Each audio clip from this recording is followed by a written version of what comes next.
अस्सलामुअलैकुम, बिस्मिल्लाहिर्रहमानिर्रहीम। जी, तो वेलकम करते हैं आपका किचन विद अम्मी में। आज हम आपके साथ लेकर आए हैं रेसिपी तवा चिकन टिक्का की। ठीक है, जो बहुत ही आसान इंग्रेडिएंट से आप बिल्कुल बना सकते हैं घर पे बहुत ही आसानी से। जिसके लिए हमने लिए हैं इंग्रेडिएंट, देखें ये हमने लिए हैं लेग पीस लिए हैं। इसको हमने इस तरीके से कट लगा लिए, देखें आपको दिख रहे होंगे ये। ठीक है, ये इस तरीके से हमने इसको कट लगा लिए। बहुत ज्यादा गहरे इसमें इसलिए महसूस नहीं हो रहा क्योंकि लेग पीस है। ठीक है, ये हमने लिया है लेग पीस, 4 हमने लिए लेग पीस। ये तकरीबन 1 किलो है। ठीक है, इसके लिए लिए हमने आधी प्याली दही, नमक हस्बे जायका, आधी चम्मच लिया है हमने सफेद मिर्च कुटी हुई, 1 चम्मच लिया है हमने पिसा हुआ धनिया, 1 चम्मच लिया है हमने अदरक लहसुन, आधी चम्मच लिए हमने काली मिर्च कुटी हुई, 2 चम्मच लिया है हमने ऑयल, आधा चाय का चम्मच लिया है हमने, आधा खाने का चम्मच लिया है हमने गरम मसाला। ये हमने आधा लीमू लिया है जिसका हमने जूस निकालिया, तकरीबन 2 चम्मच जूस है। और हमने 1 चुटकी लिया है ये रंग, जर्दे का रंग, ऑरेंज कलर का। 1 चम्मच ली हमने लाल मिर्च और आधी चाय का चम्मच लिया है हमने हल्दी। जी देखिए, अब हमने दही के अंदर हम सारे मसालों को मिक्स कर देंगे। अदरक लहसुन, लेमन जूस, जर्दे का रंग भी हम इसी में शामिल कर देंगे, लाल मिर्चें, हल्दी, गरम मसाला, काली मिर्च, ऑयल भी हम इसी में शामिल कर देंगे, नमक, सफेद मिर्च और पिसा हुआ धनिया। इसको अब हम मिक्स कर लेंगे।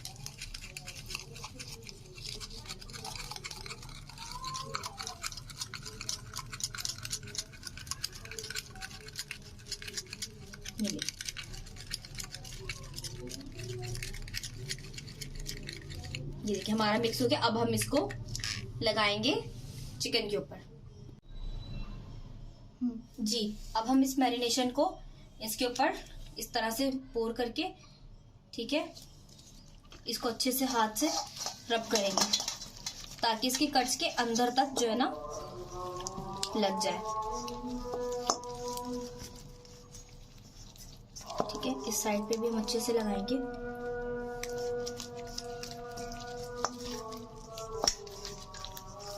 ठीक है, इस तरीके से हम सारों को लगा लेंगे। जो इनकी कट्स है आपने इसके अंदर भी फिल करना है। ठीक है,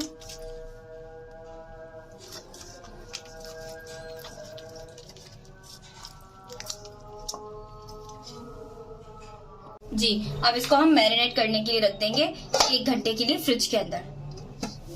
जी ये हमने 1 घंटा हो चुका है हमें मैरिनेट किए हुए। अब इसको हम कुक कर लेंगे। चलिए स्टार्ट करते हैं।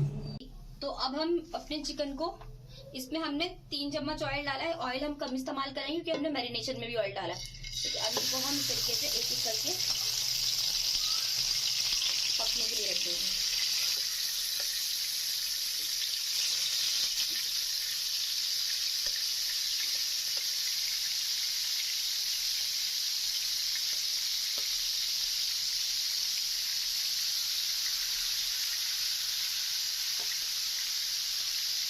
जी इसको हम कम से कम भी 10 मिनट के लिए एक साइड से कुक होने के लिए रख देंगे। ठीक है, आंच आपने बहुत तेज नहीं रखनी, मीडियम आंच से इसको पकने के लिए रखना है। इसको हम कवर कर देंगे।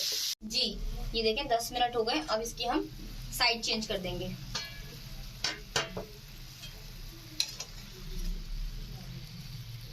ताकि दूसरी साइड से भी अच्छे से कुक हो जाए। देखिए इन्होंने उससे पानी भी छोड़ दिया अच्छा खासा। अब हम इसको पका के इसका पानी खुश्क कर देंगे।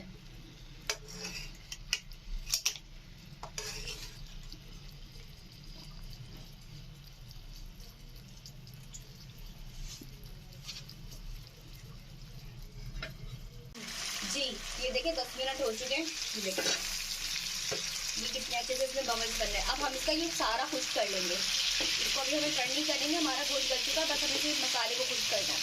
अब इसको हम 5 मिनट तेज आंच पे, थोड़ी सी बहुत ज़्यादा तेज भी कि गोश्त गल जाए, नॉर्मल दरमियानी आंच पे, मतलब पहले हम लो पे पका रहे थे, हम मीडियम आंच के ऊपर इसको ये सारा इसका जो मिक्सचर है शोरबा, इसको हम खुश्क कर लेंगे। जी ये देखिए मसाला हमारा अच्छे से ड्राई हो चुका है। और ये देखिए कितना ज़बरदस्त कलर आया है। ये देखिए इस तरीके से आपने कुक करना है कि इसको अब हम सबको टर्न कर लेंगे। इस तरह का हमें इस तरीके का हमें लुक चाहिएगा, ठीक है। अब इन सबको हम टर्न कर लेंगे, ये क्या ज़बरदस्त। अब इसको भी हम टर्न कर लेंगे। ये हमारे बिल्कुल तैयार है। इनको आप गरम गरम पराठों के साथ, चपातियों के साथ सर्व करें। क्या करेंगे, इसके अंदर हम जगह बनाकर हम कोयले का धुआं देंगे इसके अंदर। ये देखिए हमने जगह बना ली सेंटर में रखकर। अब इसके ऊपर हम कोयले का धुआं दे देंगे, जिससे इसमें बिल्कुल बाजार जैसा लुक आएगा। हमारी इस रेसिपी को आप ज़रूर ट्राई कीजिएगा और हमें बताइएगा कमेंट्स में कि आपको किस तरह की लग रही है हमारी रेसिपी और आगे आप लोग मज़ीद क्या सीखना चाहते हैं। आप लाइक का ज़रूर बटन दबाया करें। हम लोग बहुत मेहनत से रेसिपी को रिकॉर्ड करते हैं। एक रेसिपी को रिकॉर्ड करने में अच्छा खासा वक्त और मेहनत दरकार होती है, तो अगर आप लाइक करेंगे तो हमें बहुत अच्छा लगेगा। हम और मज़ीद अच्छे तरीके से वीडियो बनाने की कोशिश करेंगे आपके लिए। मिलते हैं इंशाल्लाह नेक्स्ट वीडियो के अंदर। अल्लाह हाफिज़।